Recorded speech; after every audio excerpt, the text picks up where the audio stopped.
دعا مسلمان میں عقیدہ توحید پختہ کرتی ہے، اور دعا اس دولت کا نام ہے جو صرف مومن کے پاس ہے، کافر کے پاس نہیں۔ نبی پاک علیہ السلام نے فرمایا الدعاء صلاح المومن، دعا مومن کا ہتھیار ہے، کافر کے پاس یہ ہتھیار نہیں ہے۔ مومن جب اپنے مالک کے حضور دعا مانگتا ہے نا، دنیا میں آپ کسی سے زیادہ مانگیں تو وہ ناراض ہو جاتا ہے، وہ کہتا ہے بھائی تو نے تو کام بنا لیا ہے، کل بھی دیا تھا، پرسوں بھی دیا تھا، روز روز تجھے کون دے؟ میرے نبی پاک علیہ السلام نے فرمایا جو اپنے رب سے زیادہ مانگتا ہے رب اس سے زیادہ راضی ہوتا ہے، زیادہ راضی ہوتا ہے۔ اب دعا مخصوص اوقات نہیں دعا کے، فرمایا اذا دعان، جب بھی دعا مانگو گے تمہارا رب تمہاری دعا کو، جب بھی دعا تو دعا کرتے رہنا چاہیے، ہر وقت دعا میں بندہ شامل رہے، اللہ کے ذکر میں شامل۔ یہ جو قرآن مجید نے کہا نا یا ایھا الذین آمنوا اذکروا اللہ ذکرا کثیرا، اے ایمان والو اپنے رب کا ذکر کثرت سے کرو، وسبحوہ بکرۃ واصیلا، اور صبح و شام اسی کی پاکی بیان کرو۔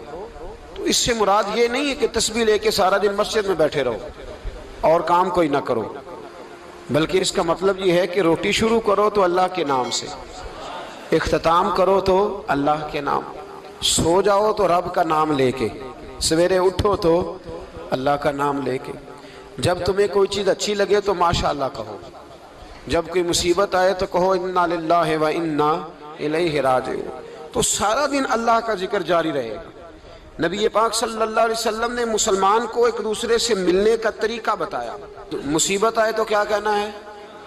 صرف فوت کی پہ نہیں کہنا، اس کی وضاحت کر دو۔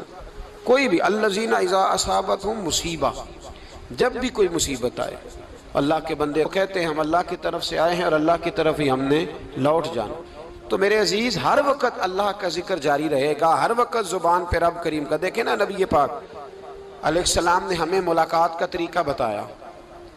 ایک صحابی آئے تو انہوں نے آ کے کہا السلام علیکم، نبی پاک علیہ السلام نے فرمایا رب تعالیٰ نے اسے 10 نیکیاں عطا فرمائی ہیں۔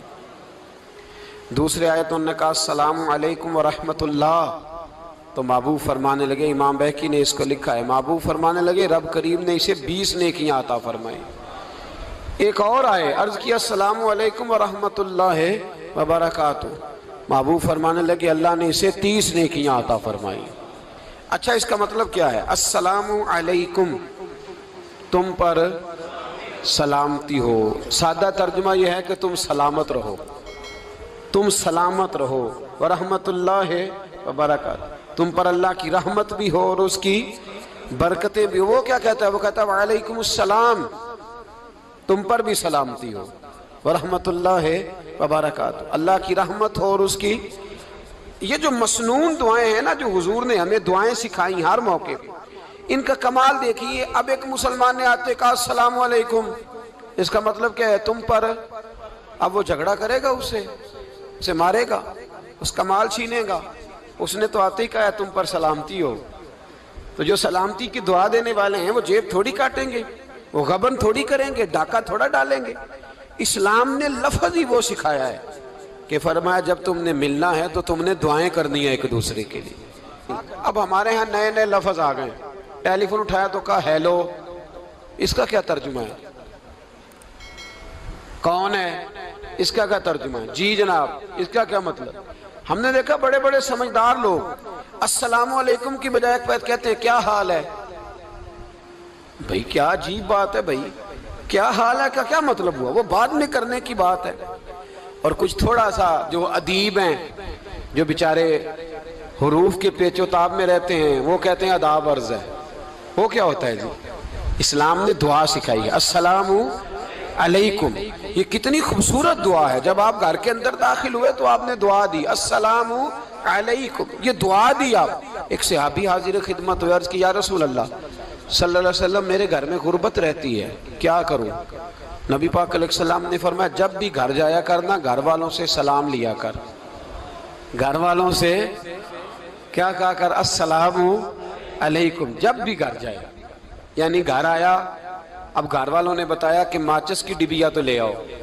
اب یہ دکان کونے پہ تھی گھر والے پہ، وہاں سے ماچس کی ڈبیا لے کے واپس گیا تو کہنے لگا السلام علیکم. پھر گھر والوں نے کہا ہو بتانا یاد ہی نہیں رہا، چینی بھی ختم ہو گئی ہے. تو یہ پھر گیا چینی لینے، لوٹ کے آیا تو کیا کہا؟ جب اللہ چاہتا ہے تو کہے، جب اللہ کے رسول چاہتے ہیں تو کہے. اس کا ترجمہ یہ ہے کہ تو کہہ، تو سلام لے.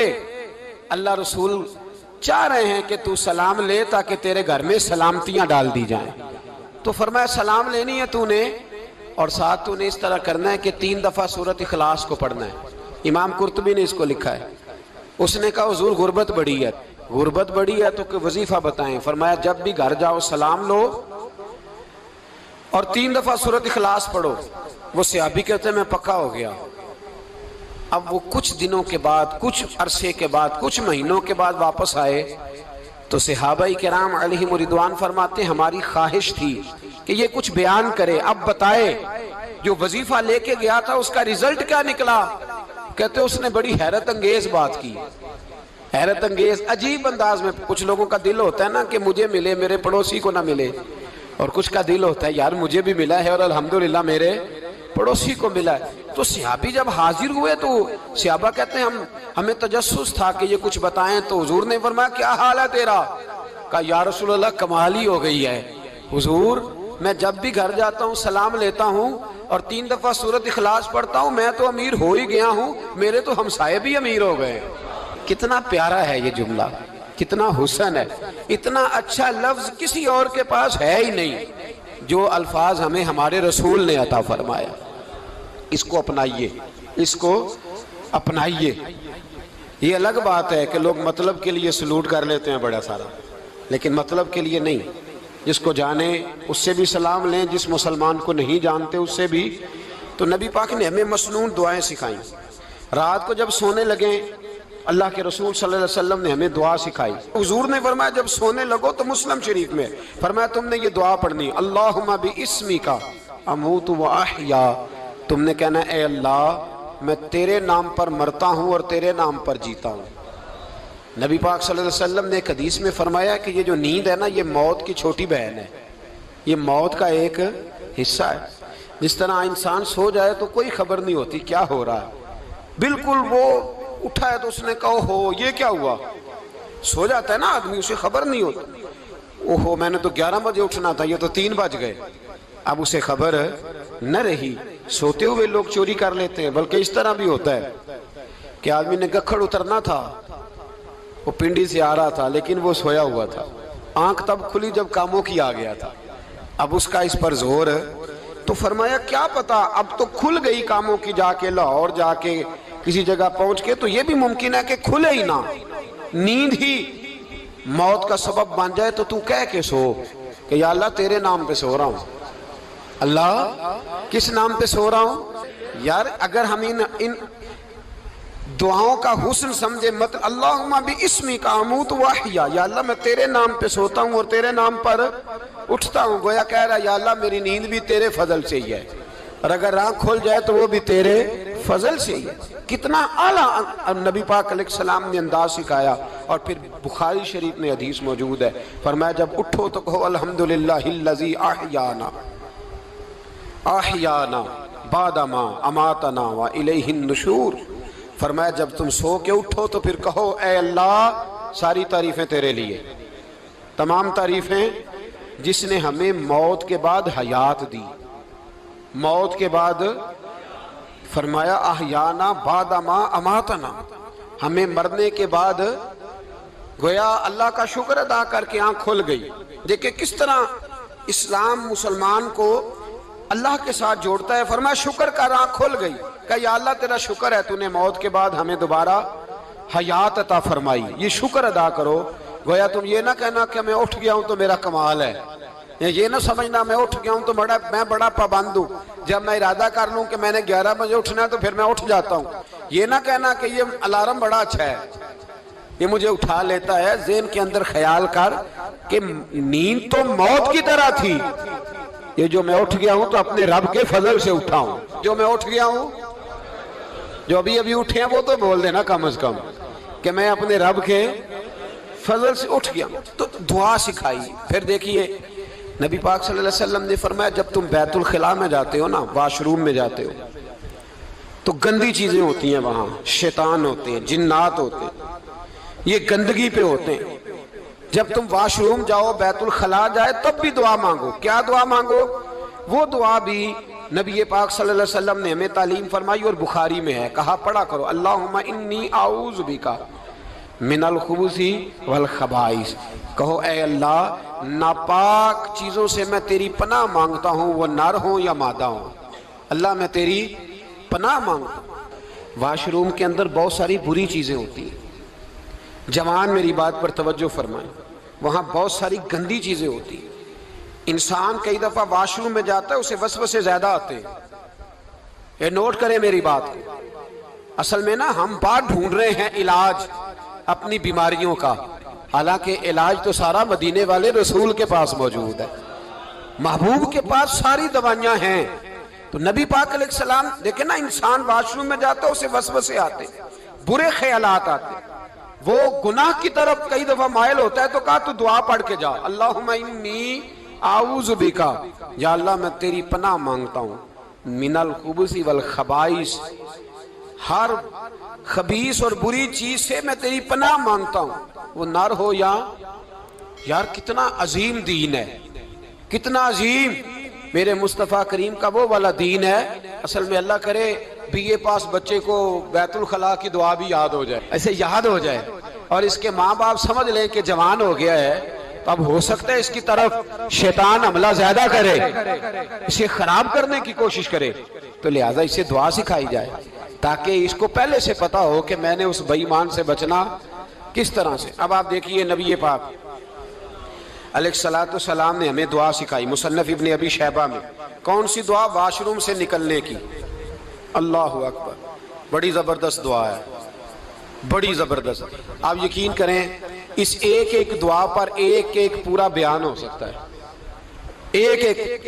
یہ اس لیے نہیں میں کہہ رہا کہ میں کوئی عالم فاضل آدمی ہوں، آپ کہیں گے کہ بتا رہے ہیں میں بڑا پڑھا لکھا ہوں، صرف یہ عرض کر رہا ہوں کہ اس کے فوائد پر، ثمرات پر جو اللہ تبارک و تعالی امت کو دیتا ہے، ان دعاؤں کی جو فضیلت حدیثوں میں آئی، اور پھر جو اس کے فوائد ہے، اور اس پر بات کروں تو ایک دعا تقاضا کرتی ہے کہ اس پر پورا ایک لیکچر ہونا چاہیے۔ دیکھیے آپ واش روم سے نکلے، دعا کیا ہے؟ دعا کے لفظ کیا؟ الحمدللہ الذی، ایک حدیث میں لفظ ہے غفرانک، غفرانک، اے اللہ میں تجھ سے بخشش چاہتا ہوں۔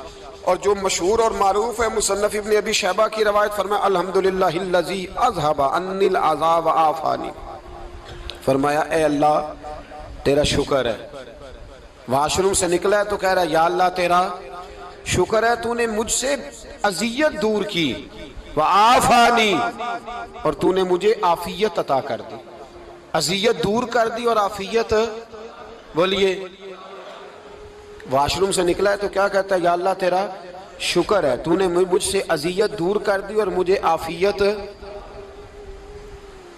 ڈاکٹر حکیم ہومیوپیتھک ایک چیز پر متفق کم ہوتے ہیں، پتہ ہے نا آپ کو، لیکن اس بات پر سب کا اتفاق ہے کہ اگر کسی کو قبض ہو جائے نا تو شاید 70 یا 72 بیماریاں لگ جاتی ہیں اس کو۔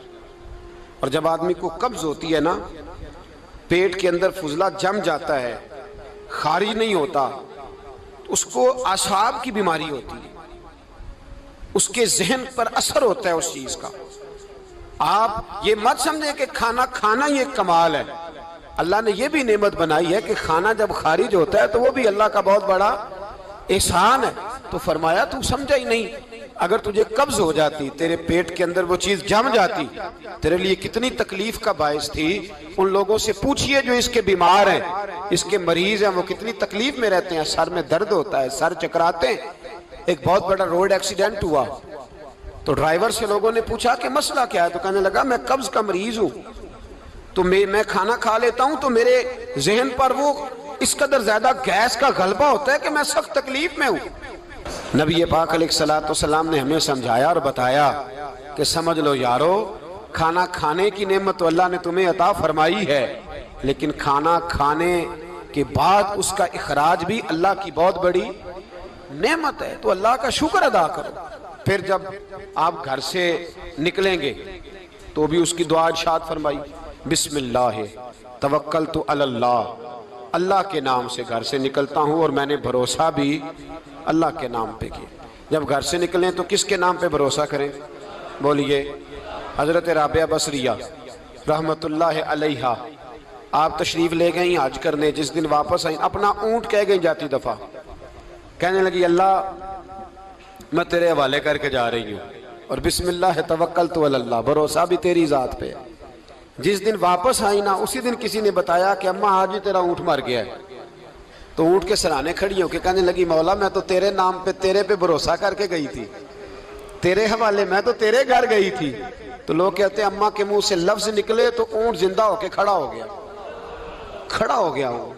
تو اماں کہنے لگی نہیں تمہیں ہی غلطی لگی ہے، مرا ہی نہیں تھا، پہلے سے ہی موجود تھا، گویا اپنی کرامت بھی نہیں ظاہر ہونے دی۔ تو بھائی گھر سے نکلیں تو کس لفظ پر کہ یا اللہ میں تیرے بھروسے پہ نکل رہا ہوں میں، اس کے دو فائدے ہوں گے، ایک تو آپ اللہ کی امان میں جا رہے ہیں، اللہ کی امان میں آ رہے ہیں، اور دوسرا جس گھر کو آپ چھوڑ کے جا رہے ہیں اسے بھی اللہ کی امان میں دے کے جا رہے ہیں۔ تو کتنا لذت والی دعا ہے جو نبی کریم علیہ السلام نے ہمیں سکھائی۔ اب ذرا حدیث سنیں خوش ہو کے، دیکھیں حضور نے دعا سکھائی، فرمایا جب دیکھ لو نا کسی کو ہنستا ہوا، کیا کرتا ہوا؟ ماشاءاللہ آپ تو ہنسنے لگے۔ جب کسی کو ہنستا ہوا دیکھو تو کہا کرو اضحک اللہ سنک، یہ دعا یہ بخاری ہے، فرمایا دعا مانگا کرو جب کسی مومن کو ہنستے ہوئے دیکھو تو دعا مانگو اضحک اللہ سنک، اللہ تجھے ہنستا ہی رکھے، اللہ تجھے، بولیے جل نہ جایا کرو کہ میں پریشان ہوں تو یہ ہنس کیوں رہا ہے، جھلا نہ کرو، بلکہ کیا کہا کرو اللہ تجھے ہنستا رکھے، اللہ تجھے۔ نبی پاک صلی اللہ تعالیٰ علیہ وآلہ وسلم نے فرمایا، ترمذی میں حضرت اسامہ بن زید رضی اللہ تعالیٰ عنہ سے حدیث مروی ہے، حضور نے فرمایا جس نے کسی کے ساتھ احسان کیا اور جس پر احسان کیا، اگر اس نے یہ دعا پڑھ دی نا جزاک اللہ خیرہ، تو فرمایا اس نے اللہ کی بھی پوری حمد کر دی اور محسن کا صحیح شکریہ بھی ادا کر دیا۔ کیا کہنا ہے؟ جزاک اللہ، اللہ تجھے بہترین جزا عطا کرے۔ اس کا ترجمہ کیا ہے؟ اللہ تجھے بہترین، کیونکہ حضور فرماتے ہیں من لم یشکر الناس ولم یشکر اللہ، جس نے بندوں کا شکریہ ادا نہیں کیا اس نے اللہ کا بھی شکریہ ادا نہیں کرنا۔ تو کیا کہنا چاہیے؟ جزاک اللہ خیرہ۔